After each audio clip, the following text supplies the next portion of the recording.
Update lang tayo guys dito sa pagbubuntis ni Aba. So ngayong araw is yung pang 43 days niya ng pagbubuntis mula nung last hit niya, last na stage sa kanya.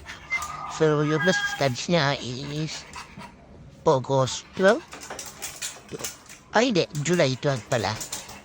So yung guys medyo mahalata na sa tiyan niya na sobrang mamambok na. And yung nipple niya medyo lumaki na rin. So, halata-malata na buntis siya. Pero kita-kita niya sa katawan.